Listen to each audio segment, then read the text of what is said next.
Hi everybody, welcome. We've got a new moon on the 1st of February at 12 degrees of Aquarius.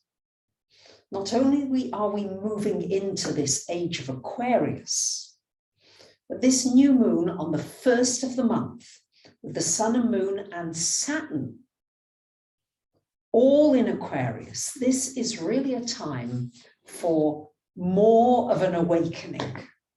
More of an awakening of your electrical system. We're electrical, energetic beings.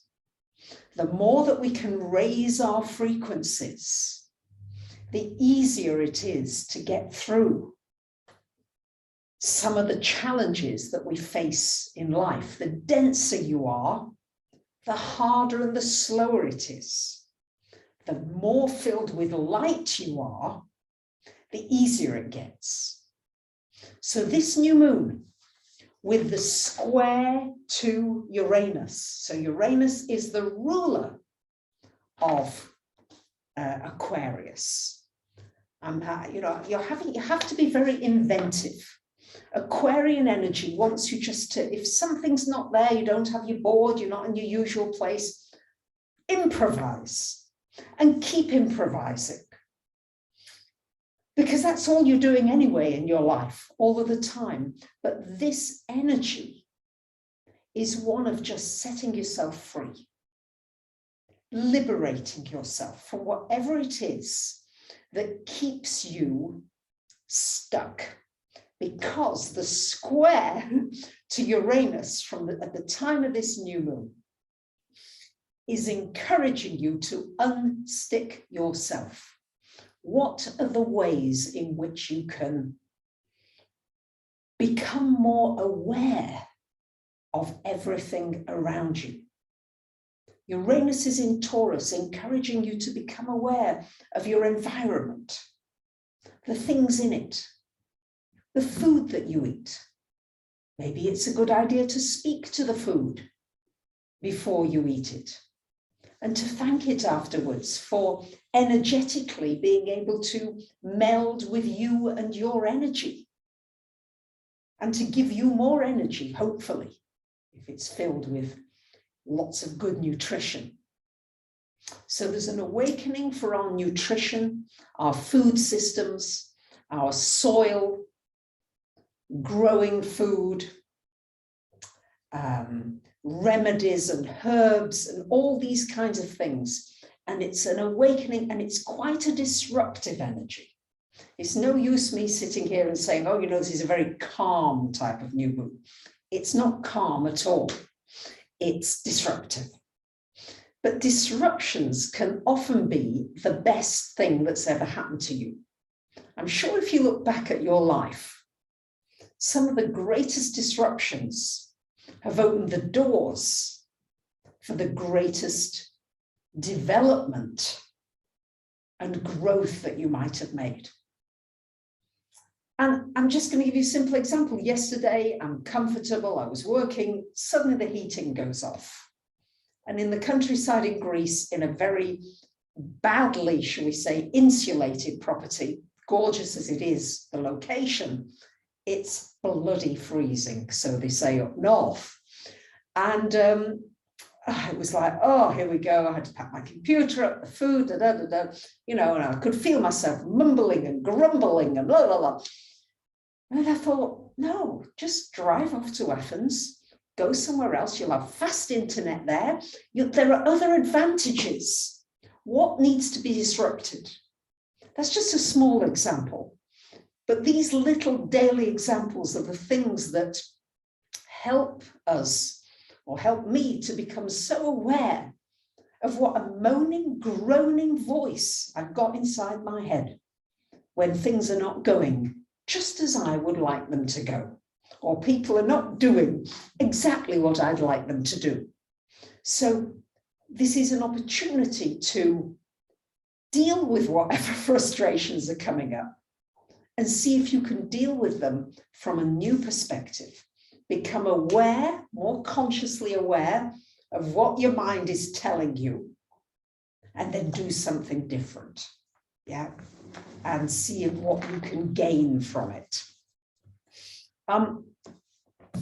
The other important aspect at the time of this new moon is that Venus and Mars are coming together in Capricorn, and they are trine to Uranus, ruler of Aquarius. So this is very positive for a lot of breakthroughs in relationships. It can be meeting very nice, interesting people. You might be getting together with people and physically doing things together with people, or at least planning that. I know we can't get together in big groups in many places yet, although I think that's coming. I think that there are massive changes and that this new moon breaks open some of the things that have been stuck and in deadlock, maybe with authorities, because Saturn is in Aquarius as well. So authorities, governments may be coming down, changing. There's much happening in the UK right now, Canada, Australia, it's everywhere.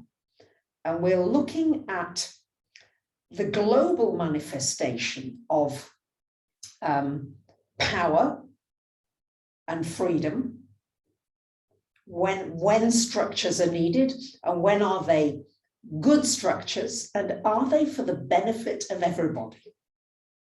When you think about the Aquarian age, we're moving out of this Pisces age, which has been the age of religion and faith and the church and paying your dues and somehow merging with the others. Now in this Aquarian age, this is about you being the individual that you are, being different and a part of the whole, and being a part of something much bigger. That's what we're moving into. When you think about Aquarius, you think about everything that is off in the distance. That's why it rules aviation, flying. We are meant to fly. We are. I haven't got the correct words of Yogananda, but man's potential is infinite. And this is now an opportunity with this new moon to use the Greek word telos, means the end or a far distance. So telephone, phonos, to listen to somebody's voice from afar. Phonos is the word for voice in Greek. Television, to see something from afar. Telepathy, epathe, the word to feel. Astronomy, again, to be able to feel something from a distance. Yeah, to see. So we're looking. We need to look further and wider to the ETs, to possibilities inside our Earth, on other planets, in different consciousnesses. It's filled with promise of the future where you as an individual get to shine your light. And at the same time, you're part of an equitable, and this is the big thing about Aquarius, an equitable society. A society, and we are, if you think about it, people have got a mobile phone in Nigeria, and they've got them in the richest countries of the world.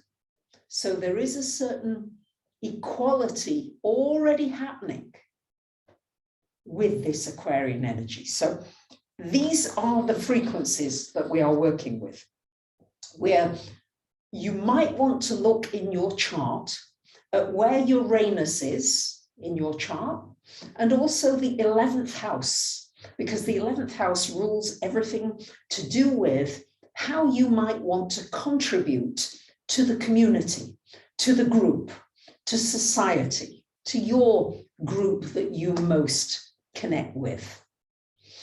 I'm doing a lot more teaching now, a lot more webinars coming up, and starting on the 1st of February, a new moon, what better time to start a couple of webinars that I'll be doing on my own first. The 1st of February, the 15th of February. Join me for a 2-part webinar all about the moon.